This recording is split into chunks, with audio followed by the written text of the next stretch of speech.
સુરેન્દ્રનગર જિલ્લામાં ખેડૂત પ્રતિનિધિઓને સાથે રાખી અને અજરામત ટાવરથી લઈને કલેક્ટર ઓફિસ સુધી ખેડૂત આગેવાનોને સાથે રાખીને એક રેલીનું આયોજન કરવામાં આવેલું, જેમાં મુખ્ય 3 મહત્વના મુદ્દાઓ સાથે આજે કલેક્ટર સાહેબ મારફતે સરકારશ્રીને રજૂઆત કરવામાં આવેલી, જેમાંનો એક મુદ્દો જે હતો ચણાના જે રજીસ્ટ્રેશનો ચણા અને રાયડાના થયા છે એમાં 1,10,000 કરતા વધારે રજીસ્ટ્રેશનો કારણ વગર એકદમ પાયા વિહોણું કારણ બતાવી અને સરકારે 1,10,000 કરતા વધારે ખેડૂતોના ગુજરાતમાં રજીસ્ટ્રેશનો બ્લોક કરી દીધા છે।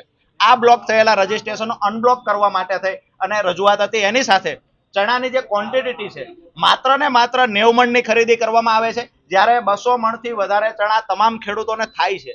તો કમસે કમ 200 મણ જેવી રીતે અધર જણસમાં મિનિમમ 200 મણની ખરીદી કરવામાં આવે છે, એવી રીતે ચણામાં પણ મિનિમમ એક ખેડૂત દીઠ 200 મણની ખરીદી કરવામાં આવે, આ માંગણી હતી। સાથે જ સફેદ ડુંગળી જે સૌરાષ્ટ્રમાં ભાવનગર અમરેલી સાઈડમાં જે ખેડૂતોએ સફેદ ડુંગળીનું વાવેતર કરેલું, જે મોટા પ્રમાણમાં આર્થિક નુકસાન પૂરતા ભાવ ન મળવાથી ખેડૂતોએ વેઠવું છે, ત્યારે આ સમયે જેવી રીતે ભૂતકાળમાં સફેદ ડુંગળીમાં સરકારે સહાય પેટે 2-5 રૂપિયા પ્રતિ કિલોએ મદદ કરી છે, એવી રીતે આ વખતે પણ 10 રૂપિયા પ્રતિ કિલોએ સરકાર મદદ કરે। અને ત્રીજી મહત્વની જે માંગ હતી કે સૌરાષ્ટ્રમાં સિંચાઈના પાણીના અભાવે ગામડાઓ ભાંગી રહ્યા છે, ખેડૂતો ખેતી છોડીને કોઈના કારખાનાનો મજૂર બનવા માટે લાચાર છે।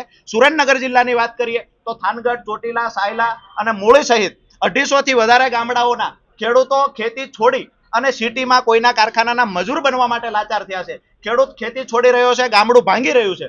આ સમયે અમે કલેક્ટર મારફતે સરકારને રજૂઆત કરી છે કે આવનાર સમયમાં સિંચાઈનું પાણી ખેડૂતોના ખેતર સુધી પહોંચે આ વ્યવસ્થા સરકાર કરે, અધર અન્યથા ખેડૂત ખેતી છોડી અને આંદોલનનો રસ્તો અપનાવવા માટે પણ મજબૂર બનશે। હું મકવાણા અશોક વેલાળા ગામથી આવ્યો છું। અત્યારે અમારી ખાસ રજૂઆત હતી કે જે ચણા અને રાયડા માટે ખેડૂત રજીસ્ટ્રેશન કરવામાં આવ્યું છે। હવે એમાં સરકારશ્રીએ સેટેલાઇટથી સર્વે કરી અને અત્યારે ઘણા બધા ખેડૂતોને એવો લેટર મોકલવામાં આવ્યો છે કે આપના ખેતરની અંદર ચણા કે રાયડો વાવેતર કરવામાં નથી આવ્યું।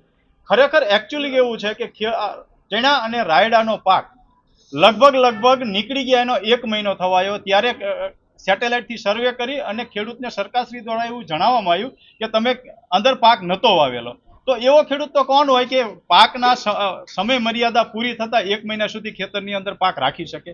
કોઈ પણ ખેડૂત ના રાખી શકે અને એનો જણસી લઈ અને એના ઘરે પહોંચાડી દીધી હોય ત્યારે લેટર આપવામાં આવ્યો। તો હવે ખેડૂતને એ તકલીફ છે કે એક તો અમે માર્કેટિંગ યાર્ડમાં વેચ્યો નથી, ખેડૂતના મેસેજ આવવાના રાહમાં કે ક્યારે ખેડૂત જણસી ખરીદે અને અમે માર્કેટિંગ યાર્ડ સુધી પહોંચાડીએ। પણ હવે એવી પરિસ્થિતિ નિર્માણ થઈ છે કે અમારે વાવેતર હોવા છતાં પણ સરકારશ્રી અને ખેતીવાડી અધિકારી દ્વારા એવું સૂચવવામાં આવ્યું કે આપણે નથી વાવ્યું। તો હવે સમસ્યા એ છે કે અમારે ક્યાં વેચવા માટે જવું? જે પ્રાઇવેટ મંડીવાળા કે જે વેપારીઓ છે એ તો ખૂબ નીચા ભાવે ખરીદી કરતા હોય છે।